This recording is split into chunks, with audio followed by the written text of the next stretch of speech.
ایک دن بادشاہ غصے میں چلایا۔ اس کا موڈ بہت خراب تھا۔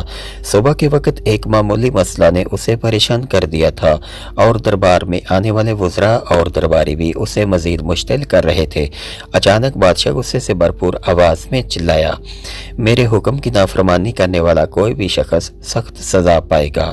بادشاہ کے غصے کی گرج پورے محل میں گونجی۔ سب خاموش ہو گئے اور کسی میں یہ ہمت نہ ہوئی کہ بادشاہ کے سامنے کچھ بولے، لیکن اس خاموشی کو ایک چھوٹے درباری جو دربار میں خدمتگار کے طور پر کام کرتا تھا نے توڑا۔ اس کا نام حامد تھا اور وہ اپنی صاف گوئی اور ذہانت کے لیے مشہور تھا۔ حامد نے آگے بڑھ کر بادشاہ سے کہا، علی جا، کیا میں آپ سے ایک بات کہنے کی جسارت کر سکتا ہوں؟ بادشاہ جو ابھی تک غصے میں تھا چونک گیا، لیکن حامد کی دلیری دیکھ کر اس نے سر ہلا دیا۔ حامد نے کہا، علی جا، غصہ کرنا آپ کا حق ہے، لیکن کیا آپ جانتے ہیں کہ آپ کے غصے کا سب سے زیادہ نقصان کس کو ہو رہا ہے؟ بادشاہ نے حیرت سے پوچھا، کس کو؟ حامد نے ادب سے جواب دیا، آپ خود کو۔ حضور، آپ کے غصے کی وجہ سے آپ کا دل بوجھل ہو رہا ہے اور دماغ پریشان ہے اور آپ کا فیصلہ کرنے کی صلاحیت کمزور ہو رہی ہے۔ اگر آپ ہی سکون میں نہیں ہوں گے تو آپ کی رعایا سکون کیسے پائے گی؟ یہ سن کر دربار میں سناٹا چھا گیا۔ سب لوگ حیران تھے کہ ایک معمولی خدمتگار نے بادشاہ کو یہ بات کہنے کی ہمت کی۔ بادشاہ کچھ لمحوں کے لیے خاموش رہا، پھر اس کے چہرے پر نرمی کی آثار ظاہر ہونے لگے۔ بادشاہ نے مسکراتے ہوئے کہا، حامد، تمہاری بات بالکل درست ہے۔ غصے نے مجھے اندھا کر دیا تھا اور میں یہ نہیں سوچ رہا تھا کہ میرا رویہ میری رعایا پر کیا اثر ڈالے گا۔ تم نے میری آنکھیں کھول دی ہیں۔ اس دن کے بعد بادشاہ نے خود پر قابو پانے کا عہد کیا اور اس نے ہر فیصلے سے پہلے سکون سے سوچنا شروع کیا اور اپنے غصے پر قابو پانے کے طریقے سیکھے۔ حامد کو اس کے حوصلے اور دانش مندی کے بدلے سلطنت کا مشیر مقرر کر دیا گیا۔ بادشاہ نے حامد کو اپنا مشیر مقرر کرنے کے بعد اس کی عقل مندی اور تدبر سے کافی متاثر ہونا شروع کیا۔ دن گزرنے کے ساتھ ساتھ حامد نے نہ صرف بادشاہ کے فیصلوں میں مدد کی بلکہ سلطنت میں امن اور انصاف قائم کرنے کے لیے کئی انمول مشورے دیے۔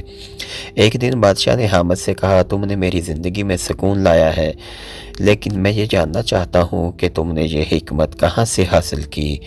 تمہارے پاس ایسا کیا راز ہے جو تمہیں دوسروں سے مختلف بناتا ہے؟ حامد نے مسکرا کر جواب دیا، علی جا، میرا راز کوئی خزانہ یا جادوئی کتاب نہیں بلکہ ایک چھوٹا سا اصول ہے، دوسروں کی تکلیف کو سمجھنا اور اپنے اندر سکون تلاش کرنا۔ بادشاہ حیران ہوا اور حامد سے درخواست کی کہ وہ اس اصول کو مزید وضاحت کے ساتھ بیان کرے۔ حامد نے کہا، جب بھی میں کسی مسئلے کا سامنا کرتا ہوں، سب سے پہلے میں اپنی حالت کو سکون میں لانے کی کوشش کرتا ہوں۔ اگر میرا دل بے چین ہوگا تو میں صحیح فیصلہ نہیں کر پاؤں گا۔ دوسرا، میں ہمیشہ یہ سوچتا ہوں کہ میرے کسی بھی عمل یا فیصلے کا دوسروں پر کیا اثر پڑے گا۔ اگر میرے فیصلے سے کسی کی زندگی بہتر ہو سکتی ہے تو وہی صحیح راستہ ہے۔ یہ الفاظ بادشاہ کے دل پر نقش ہو گئے اور اس نے فیصلہ کیا وہ اپنی رعایا کی تکلیف کو سمجھنے اور ان کے مسائل حل کرنے کے لیے خود گاؤں گاؤں جائے گا۔ اس سفر میں بادشاہ نے حامد کو اپنے ساتھ لیا۔ ایک گاؤں میں پہنچ کر بادشاہ نے دیکھا کہ کسان پانی کی قلت کی وجہ سے پریشان ہیں۔ اس نے ان کے مسائل کو غور سے سنا اور انہیں یقین دلایا کہ جلد ہی پانی کے ذخائر بنانے کے لیے کام شروع کیا جائے گا۔ لیکن حامد نے بادشاہ سے کہا، علی جا، صرف وعدے کافی نہیں، عمل کا آغاز ابھی سے ہونا چاہیے۔ بادشاہ نے فوراً حکم دیا کہ گاؤں کے قریب نہر کھودنے کا کام شروع کیا جائے۔ وہ خود کسانوں کے ساتھ کام کرنے لگا۔ یہ دیکھ کر رعایا حیران بھی ہوئی اور خوش بھی کہ ان کا بادشاہ ان کے مسائل حل کرنے کے لیے زمین پر اتر آیا ہے۔ ایک اور گاؤں میں ایک امیر ذمہ دار غریب لوگوں پر ظلم کر رہا تھا۔ بادشاہ نے غصے میں ذمہ دار کو سزا دینے کا حکم دیا، لیکن حامد نے نرمی سے کہا، علی جا، سزا دینا آسان ہے لیکن ایک ظالم کو انسانیت سکھانا مشکل ہے۔